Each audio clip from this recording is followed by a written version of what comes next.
Have you been wondering what holistic diets and therapies there are and what to give a try? Perfect. This is part 2 of the Holistic Health series. So, in this 3-part series, here's what we're going to cover. The first one is the difference between a holistic and a modern diet. The second one is 11 kinds of holistic diets and therapies and which to choose when. So, that's what we're going to be talking about in this session. And then the third one is 4 ways to get started with a holistic diet. So if you want to go ahead and check out the first one or even move ahead to the third one, that's totally fine. But today we're going to be talking about the 11 kinds of holistic diets and therapies. So there's going to be a lot going on in this one. So let's go ahead and get started. First, I just want to talk a little bit about the diets, and then we'll move into therapies. So for diets, the first one will be macrobiotics. And this is my personal favorite because, as you know, I am obsessed with food energetics. So food energetics is the study of how foods affect our bodies based on how it grows in nature. And macrobiotics is the method of combining foods in a way that balances their energy and also in a way that's the lowest stress on the body. So the idea is that if we harmonize our foods and put less stress on our bodies, then we can allow our bodies to heal.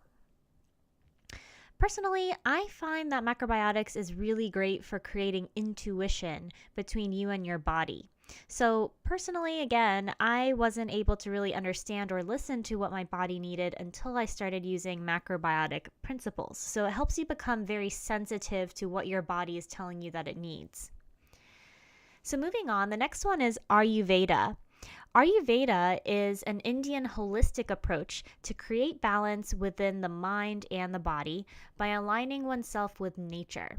So the belief is that disease results in an imbalance of the doshas. So the doshas are Vata, Pitta, and Kapha. So basically, a dosha refers to your physical type, such as your body frame and your body temperature, etc., etc. So let me just run through all 3 of them here and just give you a brief overview. But Vata is a type of person who you kind of have like a flighty nervous system, inconsistent behavior, and also lightheartedness. Pitta usually means that you have a strong personality, leadership qualities, and really intense emotions. And Kapha usually means that you tend to be a little bit, I don't want to say slow like in a negative way, but you just like to take your time. You have a very steady demeanor and a really strong loyalty. So there can be combinations of these doshas, but there's usually one dosha that is dominant.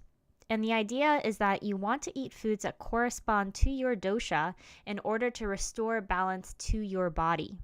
For example, if you tend to feel cold all the time, then drinking a warm ginger tea would suit your dosha. The Ayurvedic approach usually includes a combination of yoga and breathing exercises, meditation, mantras, cleanses, and also massaging your skin with dosha-specific oils. So it's kind of like an overall lifestyle for rebalancing health. The concepts behind Ayurveda and macrobiotics are very similar, but the biggest difference is that Ayurveda has the 3 doshas. So that's really going to affect the method of how people go about choosing foods to balance out their bodies. Okay, so moving on, let's talk about the plant-based vegan diet. So a plant-based vegan diet is where you eat whole foods and no animal products. So you might be thinking that plant-based vegan diets are a modern diet as opposed to a holistic diet because it's something you usually hear in the media. But the reason why I'm including this one is for 2 reasons. So the first one is that it's really commonly believed that we take on the energy of the foods that we eat. So there's many people who want to reconnect to their spirituality who decide to avoid animal products so that they lessen the suffering of animals and avoid taking on the energy from these animals that might have suffered for the purpose of becoming foods. The second reason is because it's much easier for your body to digest foods when you avoid heavy animal products, which means that doing a plant-based diet will help your body with the healing process and with optimizing your digestion. Okay, so moving on, let's talk about the traditional Chinese medicine theory. Traditional Chinese medicine is based off of Taoism, and the idea is that everyone has an energy within their bodies called qi. And you can also pronounce that qi. It's basically spelled QI. So just like food energetics and macrobiotics, TCM is about picking foods that will balance out your body's energy. So for example, if you have a really sluggish digestive system, you're going to want to avoid foods that don't stimulate circulation. TCM practitioners also use herbal remedies to balance out the body, be it to stimulate digestion or circulation or encourage proper organ function. These natural remedies are ones that I prefer over modern medicine because instead of fixing the symptom, it encourages our body to heal. The difference between TCM and the diets listed above is that TCM is much more intricate. Also, it's not a plant-based diet, meaning that you'll also see recommendations for animal products as well, depending on your condition. So I would recommend checking out TCM if you're the type of person who really likes something like macrobiotics, because you can take it one step further and learn a lot more intricacies. Okay, so let's get into the therapies. So the first one I want to talk about is aromatherapy, and I'm sure you've heard of this one before. I don't really know any woman who isn't a fan of aromatherapy.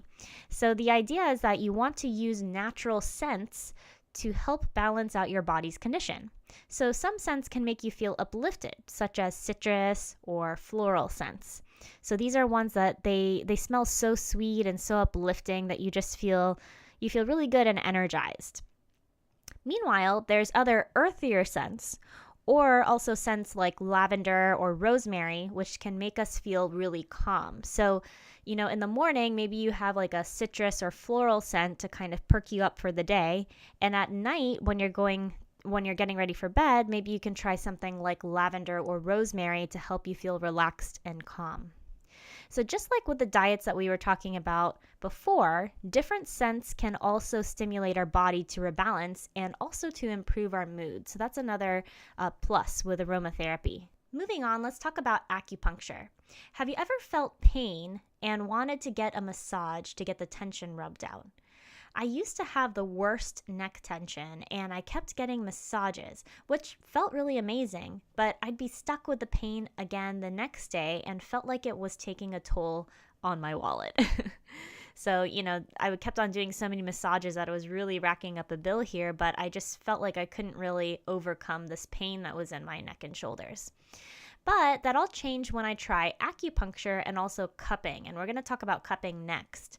So as we mentioned in TCM, the body has energy, and it's said that these energies flow in meridians. So that means that if you feel pain in one part of your body, it could be originating from a completely different part of your body because they're connected by a meridian. So for example, if you have neck and shoulder pain, then a practitioner might wind up sticking needles in maybe your foot, for example, along these meridians and on various different pressure points to stimulate a better energetic flow. So this might sound pretty painful and not helpful in theory, but you really don't feel anything because the needles are so thin and the stimulation is actually very powerful. So acupuncture can help with everything from poor digestion to sleep issues to muscle tension and even to fertility. So it's like a one-stop shop for physical therapy. And going off of acupuncture, let's talk about cupping. So I just want to tell you, I'm also really obsessed with cupping. So basically, a practitioner who's usually also an acupuncturist, most acupuncturists do both, they'll take what looks like small glass bulbs and they'll light the top on fire so that there's heat inside this glass bulb. Then they stick that glass bulb onto your body and the heat creates a suction. And this suction is also referred to as moxibustion. So what this does is it pulls up on tense muscles or blocked meridians, which allows blood to flow under the muscles. So basically, massages are about applying pressure, whereas cupping is the opposite. It's about pulling up on the muscles. And personally, ever since I tried cupping, I haven't had any shoulder pain. I've done about 3 sessions in 6 months, and I haven't seen a massage therapist ever since because I'm pain-free. So it's really amazing how you can go from pretty much years of having somebody apply pressure to try to relieve pain. And then I just did one session of cupping, which was pulling up on those tense spots to allow the blood flow underneath. And now I don't have pain anymore. So this is a really cool alternative therapy. Okay, so meditation is the next one that we want to talk about. You're also probably really familiar with meditation.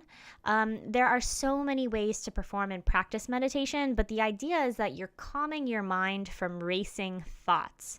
So some people like to practice meditation by sitting down and clearing their mind for about an hour, which helps alleviate stress and create clarity. So I think that that's kind of the most common way of practicing traditional meditation, is just to sit and try to clear your mind, focus on your breathing, and just don't think for an hour.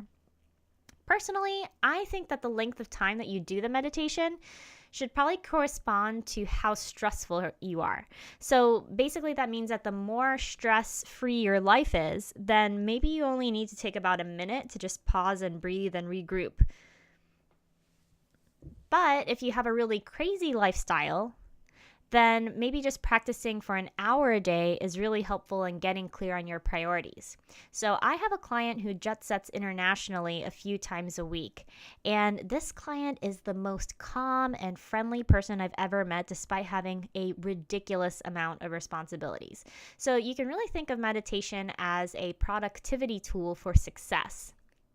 I also want to mention before we move on here that meditation, to me, doesn't necessarily have to be about having quiet time. It could be about doing an activity you really enjoy that takes your focus off of everything else that's going on in your life. So for me, I really love salsa dancing, and I think of salsa dancing as being meditative because I have just this time when I'm dancing to completely just let loose and listen to the music and not think about anything else. And that's something that kind of takes away from any type of stresses that's going on in your life. So you might find something like an activity in your life that you've considered to be meditative that you could also try too if you're having trouble sitting down and just being quiet and calming your mind for about an hour. Okay, so let's move on to the next one, which is Reiki. Reiki is another energy healing therapy where you lie down and allow a practitioner to channel their own energy to yours to alleviate stagnation throughout your body. So you can even do it to yourself. For example, when you're lying down, you can just simply place your hands on your lower stomach while relaxing, and you can feel your own energy and warmth from your hands calm your stomach. So the idea is you can either have someone else use their energy to help your body relax, or you can use your own body's energy through your hands to help yourself relax too. So this is like an energy transfer, something that helps release any stresses. Okay, so let's talk about yoga. Yoga is also one that you've probably heard before, but I really recommend that you listen to this because I might say something that you haven't heard of. So most people think of yoga as an exercise to stretch the body and also to have some quiet time. And the perks are that it's not like other exercises where you feel like you have to do all the moves. You just do as much as you can by listening to your body. But yoga actually goes even further than that. So the idea is that throughout your practice, you want to build heat so that you can energetically burn through trapped emotions or physical tension to bring about a mind-body connection. So yoga isn't just about going through these motions. It's about focusing on your breath and engaging your body and your muscles in a way to stimulate heat and internal energy. So if you're focusing on your breath and engaging your body throughout your practice, you're going to feel amazing at the end of your session. Like you just feel completely detoxed of all your emotional built up within your body. So one of the reasons why it's so great for busy people is that there's an emphasis on breathing. So when you're in a really high-paced or stressful job, it's really easy to breathe shallowly instead of deeply. So yoga is an opportunity to deepen your breathing, which in itself is a really major health benefit. Oh my goodness, we really covered a lot here today. So, there's obviously many different avenues that you can choose for holistic health, but it can be really hard to know how to transition to any of them. It's not like you just want to jump into one type of therapy. So, what I really recommend doing is transitioning in by just doing some really simple tasks. So, head on over to the next series, which is going to be on 4 ways that you can get started with a holistic diet.